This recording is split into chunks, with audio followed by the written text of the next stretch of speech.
Olá, estudante! Neste vídeo abordaremos um pouco sobre a hipertrofia muscular em atletas, mas para introduzir o conteúdo é importante nos relembrarmos de alguns conceitos básicos, como por exemplo, O músculo esquelético é constituído por feixes paralelos de fibras musculares. Entre os feixes de fibras musculares estão os suprimentos sanguíneos, nervos e tecido adiposo. pois bem, dentro da fibra muscular estão as miofibrilas, dispostas paralelamente, apresentando padrões repetitivos de estrias transversais, os sarcômeros. Assim, como vocês podem ver na imagem, o sarcômero, que faz parte da miofibrila, apresenta vários feixes cilíndricos de proteínas formados por vários filamentos de actina e miosina. Estes que são grandes moléculas de proteínas polimerizadas responsáveis pela contração muscular. Desta forma, um neurônio motor, somado à fibra muscular, resulta na unidade motora, que é um componente funcional básico da atividade muscular.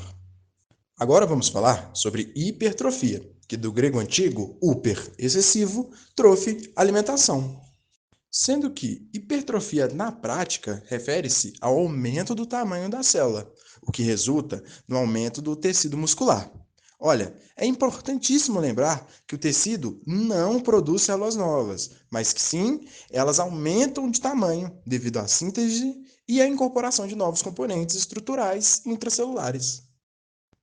Nós também podemos dividir a hipertrofia muscular de duas formas, de acordo com as alterações fisiológicas que acontecem no tecido muscular, a miofibrilar e a sarcoplasmática. Pois bem, essa imagem aí fica bem elucidado que a miofibrilar é o crescimento propriamente dito das fibras musculares, enquanto a sarcoplasmática é o aumento dos componentes não contráteis, como a água e nossa reserva energética, o glicogênio. Como consequência do estímulo do exercício físico, há um distúrbio da homeostase celular, que induz alterações no mecanismo de síntese proteica. Como o tecido muscular possui uma capacidade intrínseca de sensibilidade a essas informações, sendo até mesmo capaz de convertê-las em eventos bioquímicos envolvidos em vias de sinalização intracelulares, essas que ativam as transcrições de genes específicos e ainda regulam o processo de síntese proteica. Nesse contexto, fica claro que o processo adaptativo induzido pelo treinamento físico sistematizado é decorrente de um efeito acumulativo da ativação dessas vias a cada sessão de treino. O que ocorre é que o exercício ativa as vias de transdução de sinais para gerar um aumento da síntese de proteínas contráteis e, ao mesmo tempo, inibe as vias intracelulares que sinalizam a atrofia muscular. Opa, atrofia muscular seria uma degradação proteica, o que basicamente quer dizer, o seu corpo entendeu que o órgão em questão está sendo utilizado, ou seja, atrofiá-lo não será de interesse. E agora, se eu contar para vocês que o sistema músculo-esquelético é capaz de alterar o tipo e a quantidade de proteínas em resposta à adaptação muscular induzidas pela atividade física e pelo seu desuso, vocês acreditariam em mim? Pois é, mas essas muitas características de adaptação ao treinamento são específicas do tipo de estímulo e da modalidade do exercício. Logo, a resposta muscular à atividade física aumentada é específica ao tipo de treinamento físico. Ou seja, a principal adaptação do treinamento de força é o aumento do tamanho muscular e a produção de força. Sendo que o aumento da força muscular frente à atividade física ocorre por dois grandes mecanismos, denominados de adaptações neurais e adaptações musculares. Olha, as adaptações neurais, elas são responsáveis pelo aprendizado, mudanças intermusculares e a coordenação das musculaturas agonistas, antagonistas e sinergistas. Ainda assim, pelo recrutamento de mais unidades motoras. Ou seja, a produção de força pode ser aumentada, o rápido ganho de força nas primeiras 2 semanas de um treinamento ou de um programa de treinamento ocorre devido às adaptações neurais. Por outro lado, a adaptação muscular é caracterizada por um aumento de massa muscular e áreas de secção transversa das fibras musculares. Ou seja, nós estamos falando ali do perímetro, do volume desse órgão, resultante de um aumento da síntese de proteínas musculares, do número de miofibrilas e dos filamentos de actina e miosinas dentro dos sarcômeros, os quais forneceriam mais pontes cruzadas para a produção de força durante a contração máxima. Olha bem, resolvemos trazer um pouco um gráfico para elucidar o que já foi dito antes. Esse gráfico, se vocês observarem a legenda ao direito superior, possui incremento da força, contribuição das adaptações neurais, contribuição das adaptações musculares. O gráfico por si só tem duas faixas, que nós vamos chamar de eixo X e Y. O eixo X possui ali a faixa do tempo. O eixo Y possui ali a faixa da adaptação. Observando no espaço de tempo onde tem escrito a maioria dos estudos com treinamento, é perceptível que a adaptação neural começa um potencial de adaptação muito maior que o muscular, porém é superada logo após um período de tempo.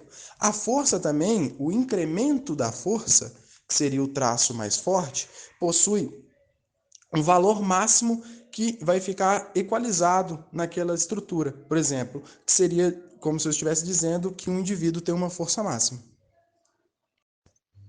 E com um árduo treinamento, uma motivação para se tornar um verdadeiro monstro, eu vou vir aqui na reta final explicar um pouquinho para vocês sobre os dois tipos de fibras. Essas que são destacadas em dois grupos, sendo o primeiro grupo a fibra vermelha e o segundo a fibra branca.